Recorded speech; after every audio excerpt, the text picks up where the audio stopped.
Yemen से Houthi उग्रवादी समूह द्वारा छोड़े गए एक ड्रोन ने इजराइल के दक्षिणी हवाई अड्डे पर हमला किया, जिससे दक्षिणी इजराइल का हवाई क्षेत्र बंद हो गया और उड़ानें रुक गईं। इजरायली सेना ने रविवार को यह जानकारी दी। इजराइल ने कहा कि हूतियों ने कई ड्रोन लॉन्च किए, जिनमें से कुछ को इजराइल के बाहर ही रोक दिया गया।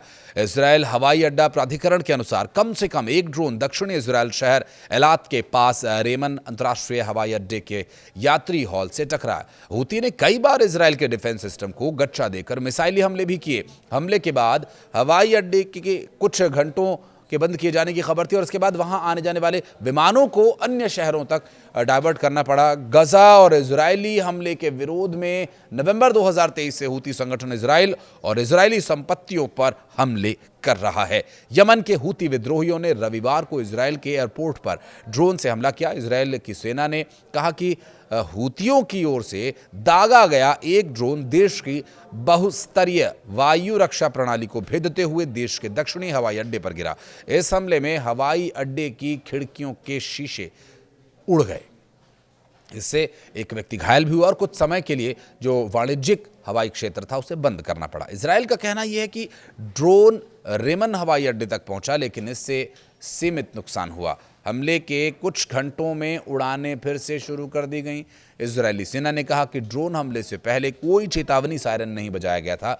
घटना के बाद ये जांच की जा रही है कि ड्रोन को पहचानने में नाकामी कैसे हुई, बहुस्तरीय एयर डिफेंस सिस्टम कैसे फेल हो गया। हूतियों ने इस हमले की जिम्मेदारी ली है।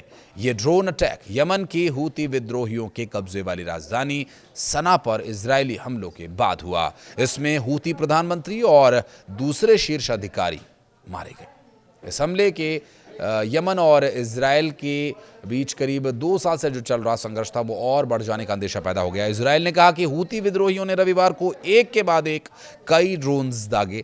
इनमें से अधिकतर को इजराइल के बाहर ही एयर डिफेंस के सिस्टम ने नष्ट कर दिया और एक ड्रोन इजराइल के दक्षिणी शहर इलाट के पास स्थित रेमन इंटरनेशनल एयरपोर्ट तक पहुंच गया और टर्मिनल इमारत के पास जाकर गिरा। हूती विद्रोही ने साल मई में इजराइल के मुख्य हवाई अड्डे पर मिसाइल से हमला किया था और इससे 4 लोग घायल हुए थे।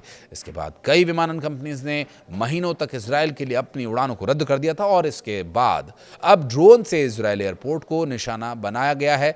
इजराइल के बचाव सेवा प्रमुख मैगन डेविड एडोम के अनुसार ड्रोन के छर्रे लगने से हवाई अड्डे पर एक व्यक्ति मामूली रूप से घायल हुआ। हूती मीडिया कार्यालय के उप प्रमुख नसरुद्दीन आमिर ने सोशल मीडिया पर इस हमले की सराहना करते हुए इसे एक अनोखा और उत्कृष्ट सैन्य अभियान बताया। उन्होंने लिखा कि दुश्मन के हवाई अड्डे असुरक्षित और विदेशियों को अपनी सुरक्षा के लिए उन्हें छोड़ देना चाहिए।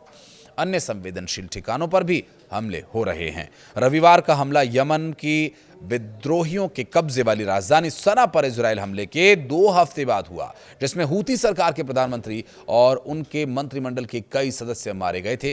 प्रधानमंत्री अहमद अल रखवी ईरान समर्थित विद्रोहियों के खिलाफ इजराइल अमेरिकी अभियान में मारे गए सबसे वरिष्ठ हूती अधिकारी थे।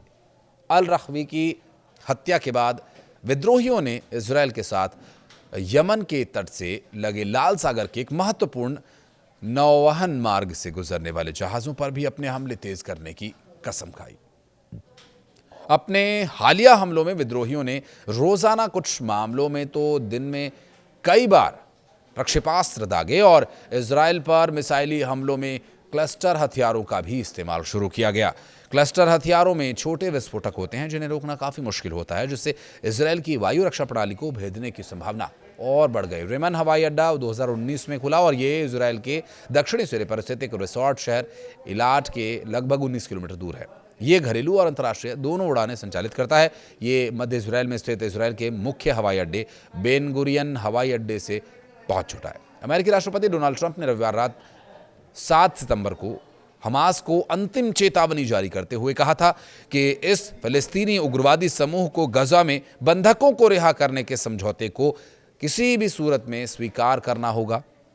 ट्रंप ने सोशल मीडिया पर अधिक जानकारी दिए बिना कहा कि इजरायलियों ने मेरी शर्तें स्वीकार कर ली हैं, अब समय आ गया है कि हमास भी मान ले। मैंने हमास को न मानने पर अंजाम भुगतने की चेतावनी दी है और ये मेरी आखिरी चेतावनी है। दरअसल ये कहना है डोनाल्ड ट्रंप का। उनका कहना ये भी है कि अगली बार चेतावनी नहीं दूंगा। ट्रंप ने ये चेतावनी अपने खुद के social media platform truth social पर जारी की और इस पर उनके पोस्ट के तुरंत बाद जारी एक बयान में हमास ने कहा कि वो सीज़फायर समझौते पर पहुंचने के उद्देश्य से अमेरिकी पक्ष के कुछ विचारों के बाद तुरंत बातचीत की बेस पर बैठने के लिए भी तैयार हैं, लेकिन हमले रोक पाना संभव नहीं हो पा रहा है। कुछ कहना चाहें तो कमेंट सेक्शन में बताएं। धन्यवाद।